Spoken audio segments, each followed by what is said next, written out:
I couldn't remember what it was like being alive. All that was left to do was to embrace the ghosts that took my place and hope they would resurrect me again. With my decision made, I collapsed, exhausted and scared. "Well then," Stefan whispered as I felt myself carried away, "I expect to be seeing you again very soon." They had found the Book of Magic in a derelict hut at the foot of Mount Irulan in the woods outside town. They had found the lost Book of Magic, the Book of Everything, the Book of Nowhere. It was well hidden. It must have been hidden for years. It was dusty and torn, and it had no cover, and dust had poured in through the cracks in the pages. Sometimes a corner would reveal a handwritten note, and the insides of it were filled with mysterious tales and procedures. The spirits came, and one of them wrote something on the paper. The spirit scooted over to Stefan, to the person on the other side, and having found the words he needed, blew away the dust. Stefan carefully made his way through the book and started to read, his eyes darting rapidly across the paragraphs. The pages seemed to make movement, as if to draw away from his perverse view, but the spirit had Stefan dare me to do a ritual from the old book. Stefan was told that the spirit had been able to heal almost anyone because he was able to touch death, and that the only way to destroy the suffering of the dead was to make the dead immortal. A magic spell to become initiated as a sorcerer in the knowledge of life and death. That was what I was dared to do. We spent a peaceful night reading and sleeping. We performed the ritual the next morning. "Well then," Stefan whispered as I felt myself carried away, "I expect to be seeing you again very soon." In the underworld, the old gate to the city of the dead was left unlocked as I followed the joyous festivities to meet Death himself, trying to hold on to as much sanity as I possibly could. When I stepped through, the light grew. I couldn't understand anything of what I saw ahead. Ducking to one side, we continued our journey, bumping through the passages. The volume of wind grew, and I closed my eyes and just let it pull me. It was definitely a figure. The color of this figure resembled an amethyst, and the features looked kind of vampire-like. I was afraid to turn to look at it, for fear of my gaze being able to travel through it and to see its true form. Standing before the throne of death, he greeted me with kindness. He wept with me. His timing had been perfect, but my need to fight remained. My conscience comes with choices that I must have made during my lifetime, probably more than my share of selfish choices over the years. But now, nothing could break me. Nothing could pull me back. I hoped that looking at death directly would drive it from my mind. "And what does one make of a necromancer's dream?" His voice boomed like shards of crystal through my soul. "How does one put down such a dream? How is it possible that a corpse such as yourself has risen from the tomb of the dead? What kind of fiend wishes to wield the power of the dark?" If I die, what happens to the others, my family? Why has your kind failed to defeat me?" I had no idea what he meant, but I had no time left. No time left? What am I saying? I declared this to death's very face. I absolutely must believe in my own heart, and I will not become a corpse in the cold darkness of the afterlife forever. Death says, laughing, "You will die here." I shouted, "I swear to all the gods of the abyss that if I fall into oblivion, I will find you there. You cannot hide from me." If so, Then I shall rake you through the pits of the grave with my own eyes, replied Death. Then I will devour the entire dead world, I shouted back. And a long list of spells and curses continued. The only thing that escaped his mind, even with all his knowledge, was the fact that he could not reason with me. There was no way to reason with me. There were only the ones who make sense, and I was never one of them. He could not hide his origins from me. And after a long lecture from me about how he had been the scepter of darkness, how he had done terrible things to innocent people, and that even more darkness was yet to emerge, Death's form evaporated into a mist that blotted out the light completely. Death proclaimed from every direction at once, "Since you have done the right to gain my favor correctly, I have one final request. Listen. You know that I have no mind to listen to anything." Death stopped, letting me finish, and then continued. "If you give me this, I will grant you the one boon that you seek." I was taken aback and said nothing. "What," Death said again, "will you give me?" Suddenly remembering what was written in the old dusty book, I said, "The oath of devotion." And I proclaimed the oath, and Death taught me the secrets of the art, telling me the secrets of a necromancer's dream.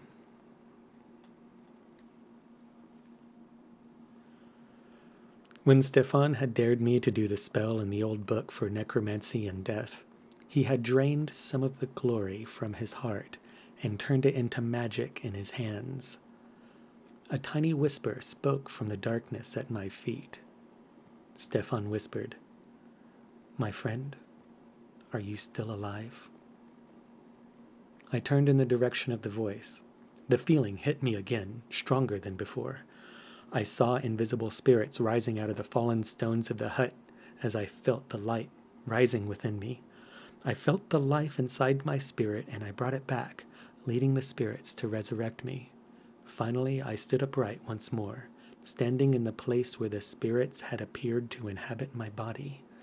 In their place, I was reborn with a start. Stefan stared at me, perplexed. My mouth was still twitching as I stared around the room, unsure of my place.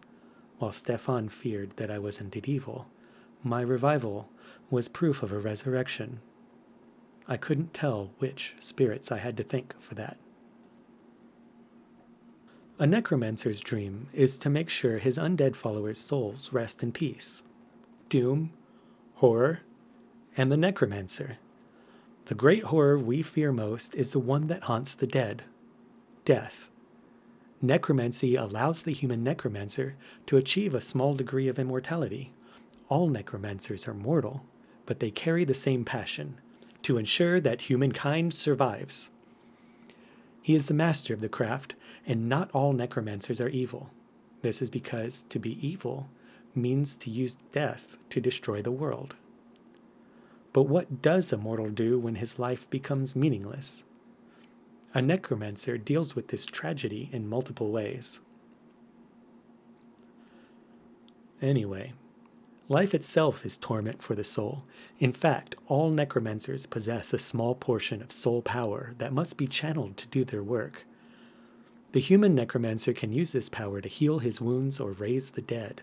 However, this power comes at the cost of sacrificing some of his own life energy. From the lessons that death taught me in the other world, those were the main points that I remembered. Being the local necromancer, I suddenly found myself with no real reason to remain in this forest, and decided to return to my home. Perhaps I could help the dead there. Along the way, however, I found a dead man whose ghost I saw near a collapsed hut, and when I greeted the man, I could see the thunderstruck look on his face. Now this is where the story turns dark. Now this ghost wasn't an evil one. This ghost wasn't a vampire. This ghost didn't even want to be a ghost. Yet it was the ghost of a man that was trapped in a wall, and his haunting had not yet come to an end. This is serious. I do not want my corpse in a wall, the man said. So I've decided to help out a ghost who's uncomfortable about where his body rests. I gave up and decided to go into the house where the body of the dead man was still waiting. I found that part of the man's body was stuck under a collapsed wall. I started to try and move the body, but the man's corpse would not be moved. I then tried to find a way to take the rubble off of his body, but to no avail. The ghost, now awoken to the situation, was able to see his corpse and see how his body was stuck in the wall. The ghost was then able to show me how to free the corpse from the rubble, and I, the necromancer, was able to remove the corpse from the collapsed wall and give it funeral rites and a simple burial at the request of the ghost. Having completed my task, I was at last able to go back to my town. So I returned to the town I was familiar with. This must be one of the things that makes life in the city as a necromancer so difficult. You see, you might be able to survive in the city, but there's nothing like seeing the dead of the city with their own eyes.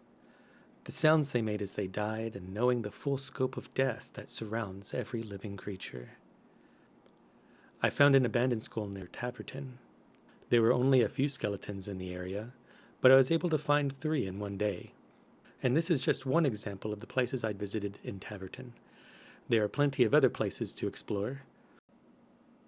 So, in this overgrown rocky field, I used my necrosight to sense that there were many dead lying here, and I proclaimed, "Awaken, people of the shadows!" My voice rang out, reverberating across the field, a call to the people of the shadows that had yet to be called. To all the dead, I have awoken to the people of the shadows, to the people of the darkness who have yet to be called, to the shadow people who have yet to have their true name spoken. You are not the same as us. You have not the gift of life. The light and the dark have changed, but you remain the same. This is my will. I will awaken the shadows to the light, to bring about the return of the old order, and their light will rise and live forever in harmony as old as the dawn itself. With those words, the field was enveloped in a crimson glow, bright and beautiful, but also terrifying. And as the light spread through the room, the voices rang out in the field before me. I summoned some spirits to help with the resurrections. They thought, what is life like for the living? I tried resurrecting one of the skeletons. Between the stones he could feel the slightest chill. Even so, he walked on, but as he did, one of his ribs broke, and he fell on the ground. The stone by his feet suddenly turned to glass. While he was busy crawling away, the wave of the magic gate washed over him. His soul instantly separated into fragments and flew to the realm of the dead. I tried to understand what I did wrong. Did I do something in the wrong order? Maybe I'll try again. Jim burst to life in a way he had never really felt before. The flesh on his bones rejoiced in being born anew. He felt renewed. He felt the life of a spirit within him. He looked up to the sky, his spirit at the forefront of the sun's rebirth. His eyes began to see things that weren't there. His feet rested on the bones of the dead. His spirit seemed to pick itself up by its bootstraps. Jim emerged into the world of the living. First, he wanted to visit the women of his town and tell them of his resurrection, and he felt that he should be able to now that he has finally returned. He could feel the necromancer's influence within the spirit of the hill that he was raised from, and without realizing it, he brought it into the living world with him.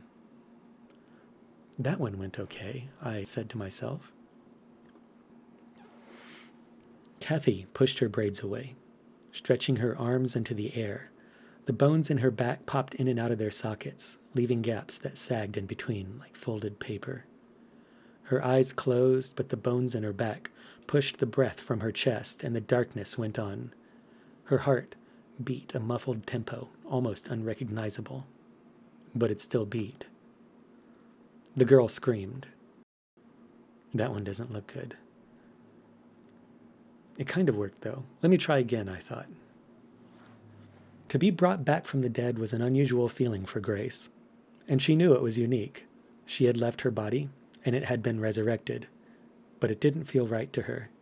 She started to struggle against her restraints. Were they spiritual restraints of some sort? No, it was the stiffness of her own body, as she watched the room, not sure of what to expect.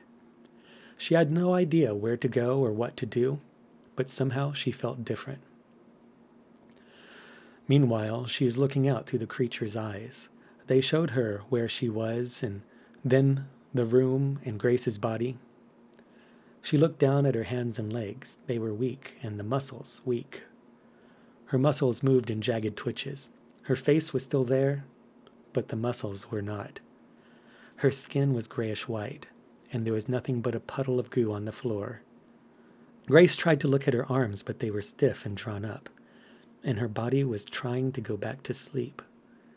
She felt that this was normal, and that she had to understand what had occurred. Awful screams echoed across the rocky area. I tried raising another. His manner of speech was dull. After a few seconds, his face looked back at the white stone as if looking at his own reflection. I gave up. As he let out a quiet sigh, he abruptly stopped. This is a slaughter festival. A horrific scene is unfolding before me. I shuddered in horror, and my eyes felt blank. At that very moment, the awakened ghosts inhabiting the rocky field had a conference amongst themselves. I think we should not fear our own death, nor even the death of others, but I think we should fear this resurrection. If it is realized, we become a part of it, and death is a natural part of life. There is no right way to die, but a strong survival instinct will naturally make you want to avoid becoming only halfway alive. The terror of death is not that being dead is torture, it's that being undead is terrible. We should not fear death, as the fear of death is useless. The real terror is that we are in the presence of a monster that will not respect life. So together they approached the Necroman. And I'm amazed that so many spirits have come to me all at once. I take it as a sign of encouragement, thinking I'm doing better than expected. A spirit speaks for the group, who was elected because she was known for being brave, yet able to put things delicately. And she says, You who have looked into the abyss beyond life, you who have recently learned the secrets of the beyond, you are not an artist. But that doesn't mean you can't have space in the world. Learning how to raise the dead is an activity that is unlike any other. The definition of the term learning is simple enough, but the extent of the process to become an expert necromancer is quite another story. When it comes to passion, dedication, and repetition, nothing can match your desire to master the art of raising the dead. Of course, this is not because of any inherent quality you have, but because it seems like a natural thing to do given your new abilities. After all, you take 1 or 2 steps forward and 3 or 4 steps back, but it's not because you're incompetent. It's just that you have your own time frame to get things right, and now time is your enemy, which is why you need to wait for the perfect time for everything you do. I know it doesn't make sense, but it is the way it is. I was tired and feeling overworked. I feel like I know what it's like when angels deserve to die and they keep coming back to haunt me. Those ghosts are supposed to go in one direction, and here they're going in the opposite way, down to the bottom of the pit to walk all over me. Maybe I should have brought a map to show them, so they wouldn't have to come and see all this for themselves. I should have written Death's words down so I could show them how the resurrection was supposed to work, so they wouldn't have to fall apart all the time. So I agreed with the spirits that I would take a break, and the spirits were settled, and were confident that I would stop acting crazy. What is the Necromancer? The origin of the Necromancer was shrouded in mystery. There were conflicting reports about what happened that day and where he came from. Is he destined to just be another corpse like those he raised, a walking tombstone? Perhaps the embodiment of a lost civilization?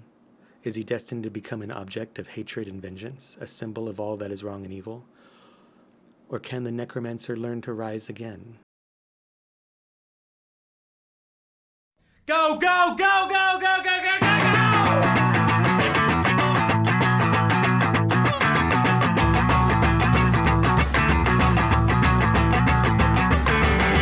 All wanted was party. Never thought I'd end up dead. Now, miss, my baby Susie, I'll eat all the brains in the head. No, no.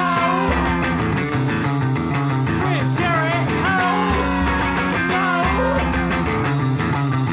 Living dead, oh, no. Prince Gary, oh, get used to it. Even babies and ladies, and I don't give a fuck. So I agreed to something. I agreed to, stop. Or whatever I said in the other file. All right.